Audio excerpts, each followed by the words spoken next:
Welcome back to GenuinelyLAS. My name is Luke, and today we are back with the Nissan E-Power range, specifically the Nissan X-Trail E-Power.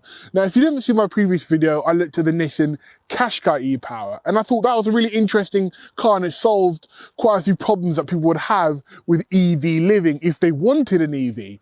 Now, just think of that on a larger scale, precisely because this is a little bit more powerful and a fair chunk bigger than the Qashqai. So would I get this instead? I think I already know what my answer could be coming into this. So let's one, take a look around this, and two, take it for a drive to see if it really is as good as its Qashqai little brother. And before we delve into all of that, a massive thank you to Fish Brothers Nissan, based in Swindon, because without them, none of these videos would be possible. Now, when I say the X-Trail and the Qashqai are big brother, little brother, I do really mean it. They are really similar underneath. So take, for example, the 1.5 litre 3-cylinder engine you have in the X-Trail is also in the Qashqai. Both of them also get a 2.1 kilowatt-hour battery, but there's only two real main differences between them. And firstly, the X-Trail puts out 201 brake horsepower in front-wheel drive, and in all-wheel drive, because that is what you can get as an option on the X-Trail, 211 horsepower, because there's an additional motor on the rear. As a brief summary, you put petrol into the car as you would in a normal petrol, diesel, combustion engine vehicle. The engine then uses that petrol, just generates energy, which is then given to an electric motor that solely drives the front wheels or the all-wheel drive system, which means you get the instant torque you get in an electric car. There's no hassle, you don't have to charge it, there's no kind of hassle there. It's basically it's similar to a self-charging hybrid, but the battery in this is a fair bit bigger and the petrol engine never drives the wheels. What I can imagine though, the all-wheel drive version, this is the front-wheel drive version by the way, is that the engine will probably be on more because it's going to have to work harder to generate the power for the front and rear axles. Now, there have been a couple of times when I've been just having the car parked up like this and just been filming around, again, a few B-roll shots where I might have had the engine on, had the daytime running lights on, whatever, and that's drained the battery down. So when I've gone to start the car to drive off, the engine's pretty loud. It's revving fairly loudly. It's definitely above an idle. And that's probably the one downside, I guess, there is. You get so used to having the EV sound or a very hushed engine tone. If you turn the car on when there's no battery power left, the engine is pretty on it straight away. And you're like, whoa, I wasn't expecting this. Like I say, it's a pretty small downside for the benefits you get with the E-Power system. I've really enjoyed using it in the X-Trail and in the Qashqai. They are quite different to drive, and we'll delve into that a little bit later. On the whole, I still think it's a great system, and if you haven't tried it, you definitely should give it a go. Now, just for reference, I'm not sure if you can hear this, but this is kind of as loud as it will get. I should become a sound engineer at this rate. But that's as loud as it gets, which isn't actually massively loud when you're sat inside, but you do notice it quite a bit compared to just EV running or when the engine's at more of an idle. One more time. Let's delve into the styling, and I know that looks are subjective, but what do we think of the X-Trail? Because in my opinion, I do like the looks. I am an X-Trail looks fan. I think, honestly, I prefer the way the X-Trail looks now to how it did a few years ago. I wasn't really interested back then. Maybe that's an age thing as well, but you know what they say, you grow up and you fall in love with an X-Trail. But also, I guess I really like the colour scheme or mono scheme that we've got going on currently. I like the black paint, the tinted windows, and the dark wheels as well. It looks like a car a villain would drive in a movie or a Netflix series, like one of those trains of cars. That's kind of what this reminds me of. And honestly, it works for me. It does work for me. I don't feel like a villain driving it, which is probably a good thing, but I've got to say, it looks smart. When you look at it from some of these angles, you see the wide hips at the back, and you've got the vents on the front, which are real, unlike quite a few cars that cost not only a lot more than this, but a lot more powerful and call themselves sports cars or sports saloons or sports SUVs. You've got a sunroof on this model. There are a few things that aren't on this because this is just a Tecna, not the Tecna Plus. It's got all the kit you'll need, and let's delve inside and take a look at some of that stuff. Now, I've got to say, when you sit in the X-Trail, it is very similar to the Qashqai. I mean, realistically, you could probably close your eyes, get into one, get into the other, and not really know what's different. But what I've got to say is, the thing you do notice more than anything is the increase in space you get in the X-Trail compared to in the Qashqai. I mean, first of all, this center console is massive. It feels like a massive amount of space here. You get a split opening armrest here as well. You get a massive amount of storage under the center console area here. One of the main benefits, I think, of having an EV style powertrain. I mean, steering wheel feels really nice. It does feel very, very similar to the Qashqai. And that's not necessarily a bad thing. This is, as I say, big brother, little brother situation. It's in a Techno Plus model, you'll get a Bose speakers, which you don't have in here. But other than that, I mean, there's so much kit in here. I don't really think you need that much else. You get 3 levels of heated seats, driver and front passenger, heated steering wheel. You get Apple CarPlay wirelessly. You get 360-degree cameras, which are being really nice. You've got someone to charge your phone down here. That's where mine is, getting some charge now.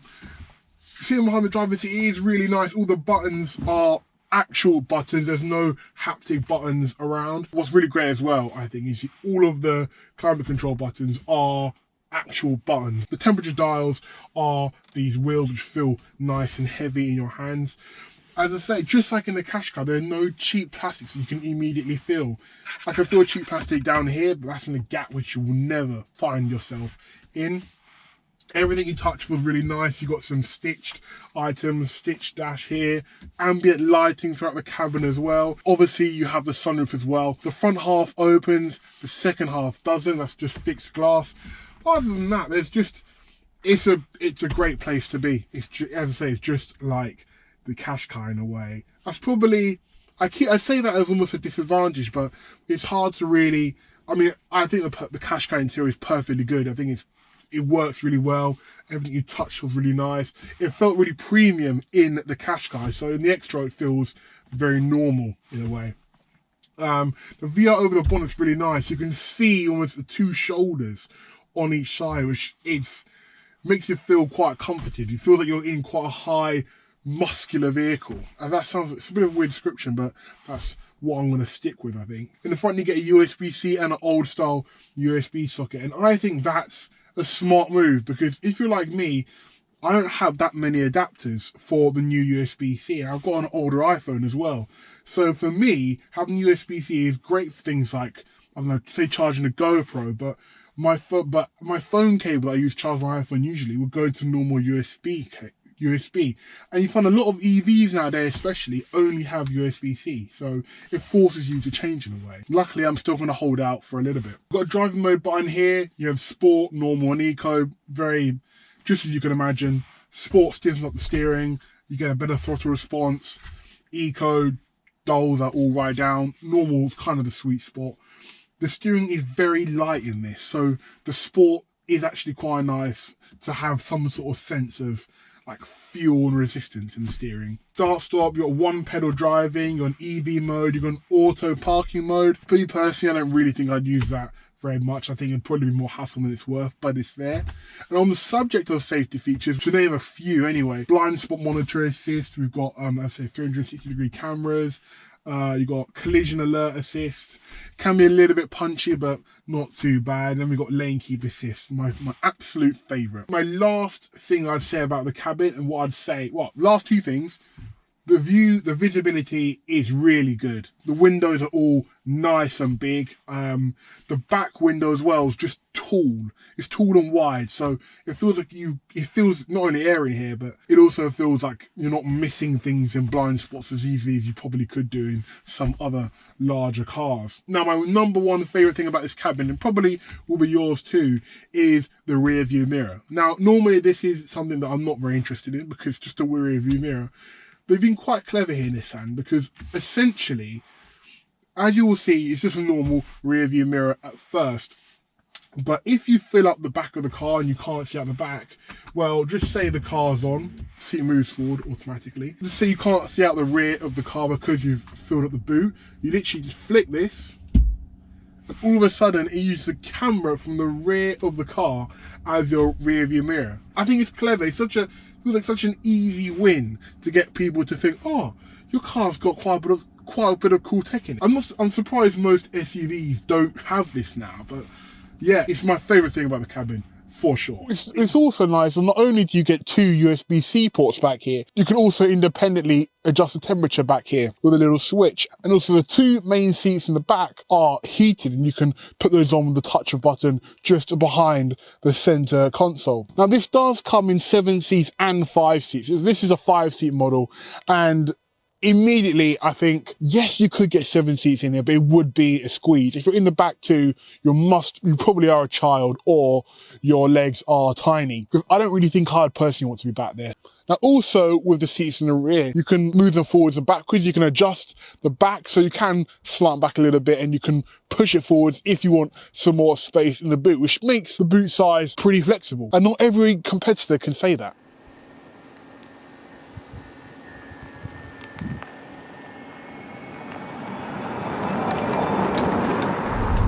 Just like in the Qashqai, in the X-Trail, you can get E-Power throughout the range. The cheapest being a centre model, which is just over £37,000. And for that, you get E-Power, but only front-wheel drive. So if you've had another couple of grand onto that, it's like 2.2k onto that, you can have 4-wheel drive E-Power. Now, this is the Techno model. So the Techno model, one of the highlights, the main highlight is, I think, is you get the sunroof and 19-inch rims. So this is the front wheel drive model. You're talking about £43,600-ish for an E-Power model. So that's quite a jump up. It's just over £6 grand, well, near enough £6,000 of a jump from Techno to a Centre. I would recommend it though, in terms of the fit and finish inside the cabin, as well as I say, the sunroof. It does make it a very pleasurable place to be. So what's it like on faster roads where like 50, 60 miles an hour, maybe 70 if you're on the motorway? Now, first things first, what I'd say is the power is instant, just like you get in an electric car. You do tend to find, just from the flow of the engine flow diagram that we have on the screen, just like in the Qashqai, the engine is working pretty much the vast majority of the time. If you're making kind of any real accelerating effort at this speed, the engine will kick in and it will be pumping energy into the battery to keep it going. And that's no surprise, given there's only a 2.1 kilowatt hour battery. It wouldn't last too long with just electric power. But if you do just want electric power, you can press this EV button on the center console, and at that point, the engine won't come on. Until you run out of battery, the engine will not come on at all. You're just using energy from the battery. And this is my favourite mode, especially around town, just swanning around. And in a way, it almost gamifies the driving experience, because obviously I can see how much power is coming in and out of the battery. So whenever I'm on a downhill, I always take my foot off the accelerator to just ease more power into the battery. Now, just coming out of this, if there is also access to a 1-pedal driving mode, just like you get in most EVs. Personally, I think I said this before in the Qashqai video, I'm not a massive fan of 1-pedal driving in general, because it just makes me feel motion sick. I prefer not to use it. And luckily there's still some regen if you're not using it, so all is not lost. On the steering front, it is very light. It feels almost a little bit floaty at times, which when you're going around town and you're trying to quickly maneuver, is good. It feels pretty agile for a car of its size. But I've got to say, when you're driving at speed, it don't feel super connected, I don't think. But it does make it feel like a very easy driving experience. I don't think you'll really be going to get an X-Trail if you want out and out performance and speed. It's not really what it's about. I always think it's just a gateway into EV driving, and for that I think it's really good at what it does. It feels so easy to drive, and the fact it's sat on 19-inch wheels means you have a nice chunky sidewall. This car's currently on Hank tyres, and it just feels like it massages out the majority of bumps. I really have to say, when you pull into a town in this is where I think the E-Power is at its absolute best. When you're kind of just milling around, not going very quickly, you just kind of just glide along in silence. And if you listen to it, it's just nothing but like a little bit of tyre noise. If I was somebody who was in a combustion car and I was coming into this is what would probably sell me on having electric car in the future. just effortlessly swanning along. I'm set up high. I'm not paying £1 million a month for a car that's going to lose half its value straight away. It's just got the benefits of driving with an EV. I really do enjoy it.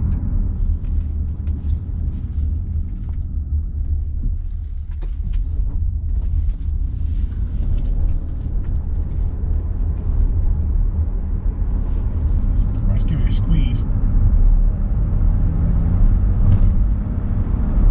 I don't know if can you hear the engine there? So I thought it was fully down there. I don't know if you could just about hear the engine kicking in at the end there. It really tries to last on EV power for as long as it can until it has to kick in the engine.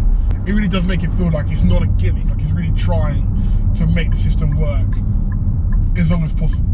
I also don't know when it happened or how it happened, but the steering wheels at Nissan are so nice to use. They just feel nice and sturdy. They look nice with the stitching. They're nice and big. I mean, I do like a big steering wheel, mainly because I'm just, as I say, a large human. But they're beautiful to touch, and all physical buttons on the steering wheel is an absolute win, and they all work.